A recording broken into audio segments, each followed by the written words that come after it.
All right, there is a lot of new Nintendo Switch 2 news, leaks, and information to discuss in today's video, starting with some brand new games that are seemingly headed to the console, one of them like already 100% being confirmed, and some other games in the series probably soon to follow, because we have a rating for one, and then we actually have a prior leaker that revealed that this game would indeed be coming, and it seems to back up the notion of these couple other games that will be headed to Nintendo Switch 2. We have our first confirmation of a game on Nintendo Switch 2 utilizing DLSS technology, when there actually was some debate online around this game maybe using DLSS or not. We are talking about Cyberpunk 2077, but now straight from the developers we have confirmation, and I want to have a brief conversation on what this looks like for a lot of the other Nintendo games, because I do think it's going to be a tool utilized by most devs, and we are seeing it now confirmed in one major game for the Switch 2. There is a update, a quite notable one for Fortnite fans, because you're actually going to have the ability to play this next game in 4K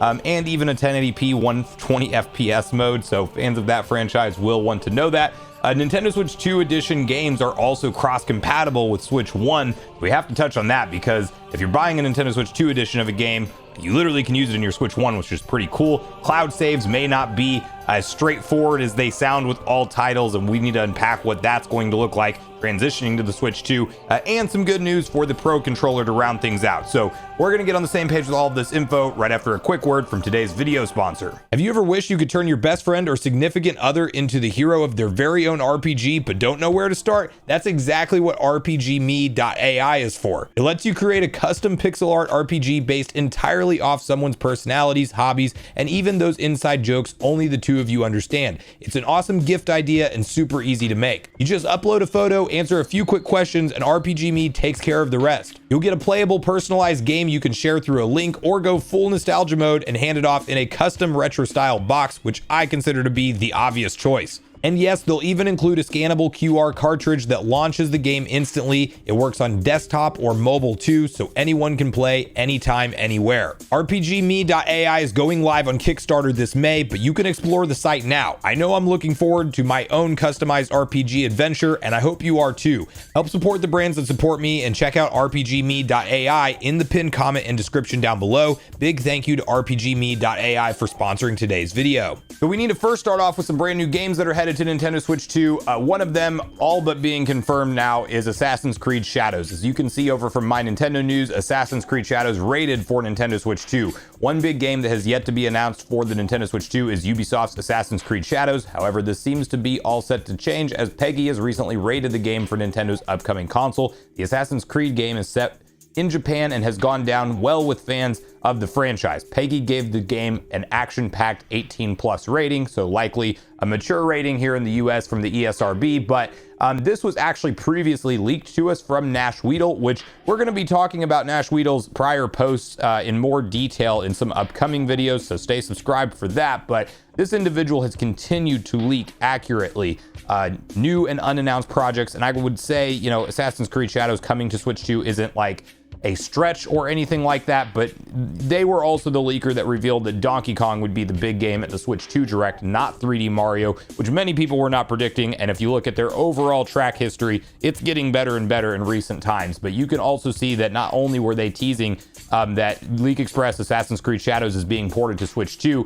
the intention is to have it ready for the launch window of Nintendo's new console, and if it is rated, it's likely going to be released generally what we would consider to be the launch window, aka like the first 9 months of the console. But he also says the Assassin's Creed ports Mirage, Valhalla, Odyssey, and Origins will also arrive, the latter two in a bundle. And we have seen Ubisoft do this previously with various different kind of collections. The Ezio collection, I know, and then another one that I'm forgetting, maybe Brotherhood, I'm forgetting the name of it. But anyway, you know, Ubisoft's gonna be here big for Nintendo Switch 2. It's not that surprising, but what's cool about Assassin's Creed Shadows out of most all of these is that it's a current gen console game only, so that whole conversation of the Switch 2 only really getting PS4 level games is out the window at this point. We are seeing direct games come over that are only being developed and supported on the Series S X, and PS5 generation, Assassin's Creed Shadows being one of those.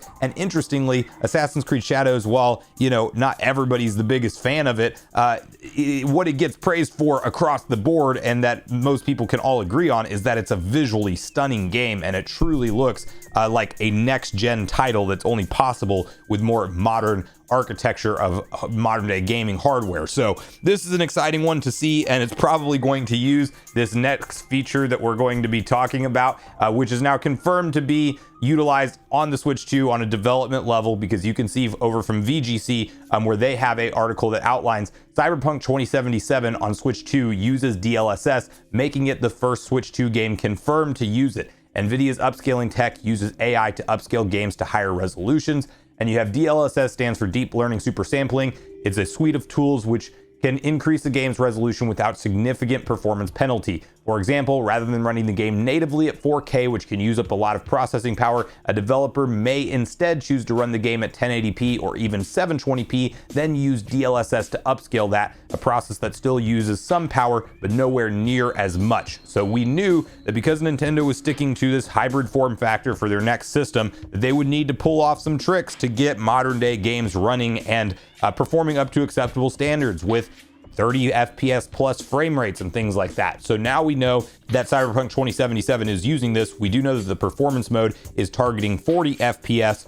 We don't know exactly what VRR is going to look like. If you were around for the previous video, Nintendo has removed all mention of that in docked play, but we do know it's for sure supported in handheld play.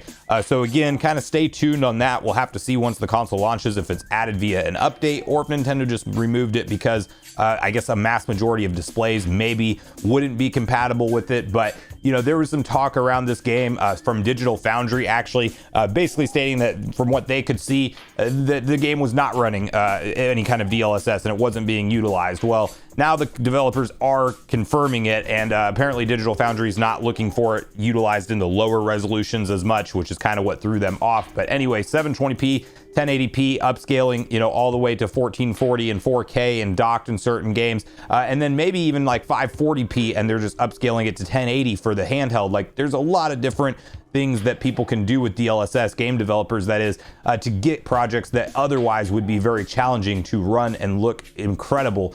So it is cool to see the confirmation that Nintendo's just baking this in at a core system level to allow developers to use it. It's how we're going to get some of these more demanding games to look and run at an acceptable standard on Nintendo's current gen console. So with the Switch 2, that is, of course.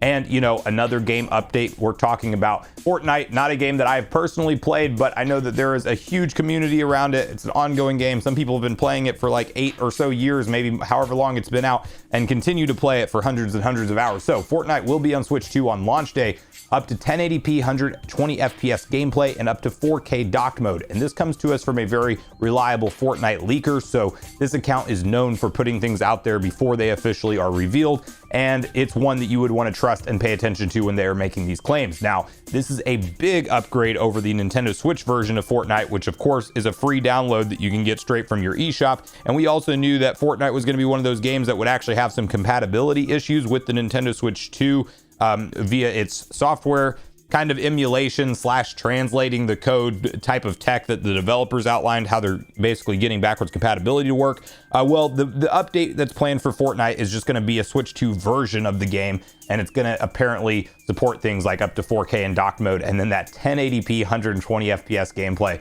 Really cool thing, like that we're talking about multiple games now at this point, with like Metroid Prime 4, and now even Fortnite being thrown into this conversation. And I'm sure plenty of indie titles and more simple projects that, you know, are going to be able to support that 120 frames mode in 1080p. It's just a really cool extra additional mode that I did not think we would be talking about in this console generation for Nintendo. There's even still some reason to believe, due to some hands-on sources that got to play Mario Kart World, that maybe there's a hidden 120 frames per second mode in that game. So, you know, that's just going to be a really nice additional toggle to switch between in a performance mode on a game. And the fact that the screen supports 120 FPS in handheld play, and that you will be able to go up to that in docked play, is obviously a huge win and something that I'm very much looking forward to.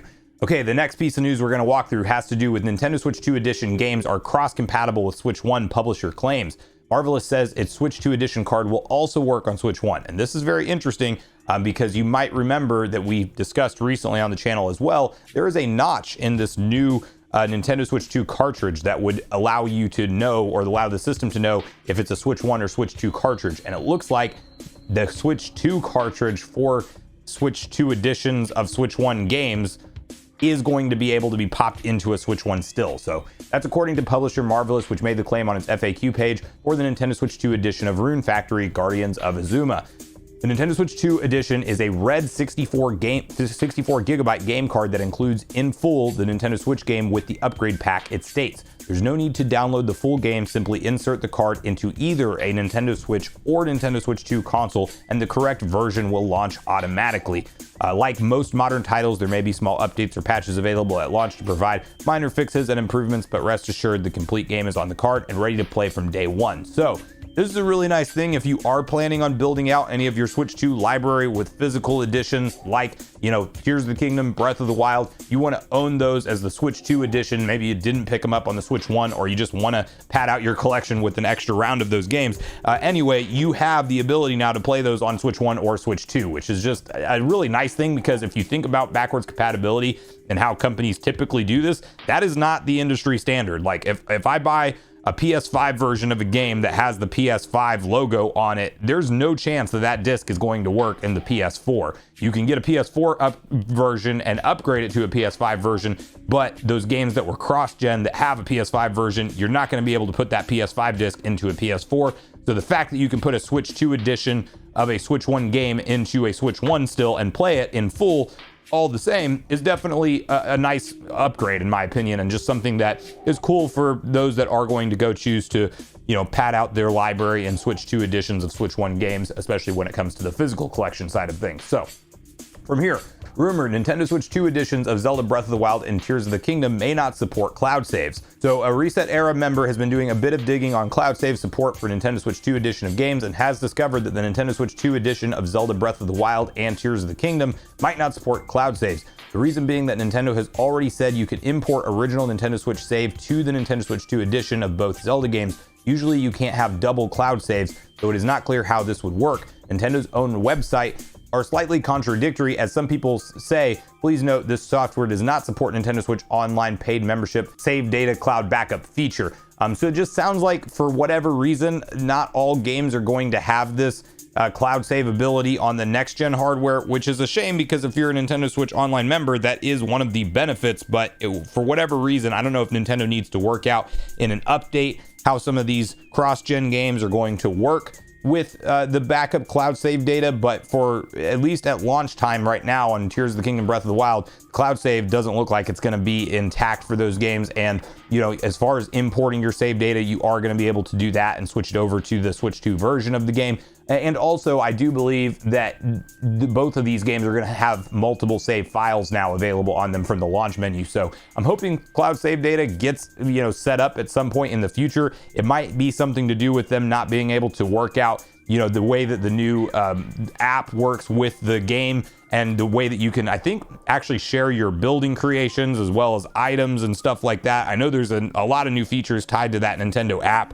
It's Nintendo's kind of way of going back to a 2-screen setup, but just using your smartphone for certain things to do in games. It's literally even how they're doing the achievements for Breath of the Wild and Tears of the Kingdom, which I wish was just console level, but that's a whole another topic for another day. But anyway, yes, it seems like there's going to be some wonkiness with save cloud data on certain games leading into the launch of the Switch 2. Okay, the final update we're talking about has to do with the Switch 2 Pro controller.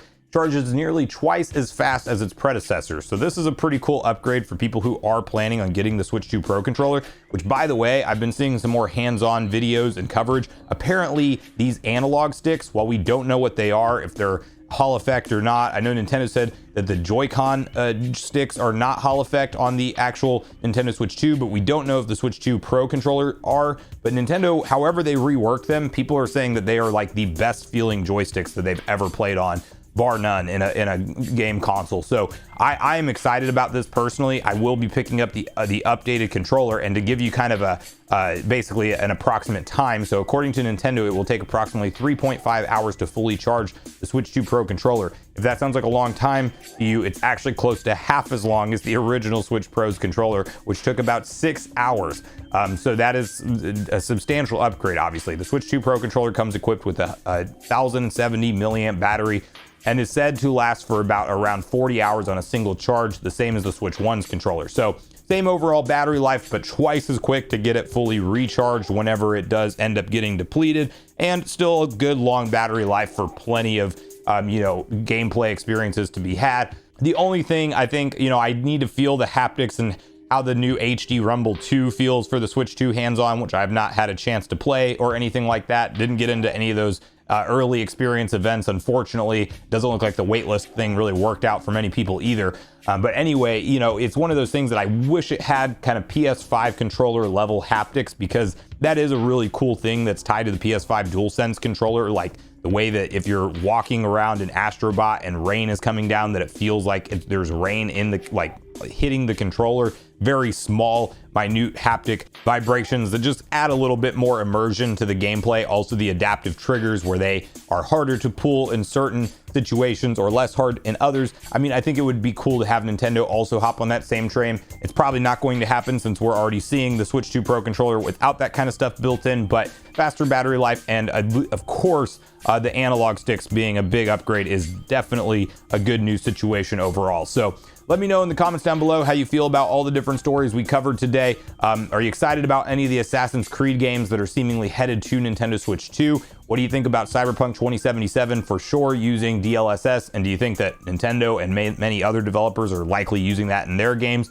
Fortnite's getting a big update. Are you excited for that? Nintendo Switch 2 editions of games working with Switch 1 and the save cloud data situation and the Pro controller situation. How are you feeling about everything now that we're getting so much closer to the ultimate launch, June 5th? And of course, quick reminder, be ready for pre-orders this coming Wednesday. So literally like tomorrow at the time you're seeing this video, Wednesday night for most retailers. GameStop opens Thursday and does their pre-orders then. But yeah, I have a whole separate pre-order video to check out if you want more details on what to do to make sure to get a day one Nintendo Switch 2 console. But make sure you share all your thoughts and feelings in the comments down below before you leave, regardless if we agree or disagree. Also, make sure you like, subscribe, turn your notification bell. And with that, I've been Sunbro, you've been Nation. Thanks so much for watching, and I'll see you guys in the next video.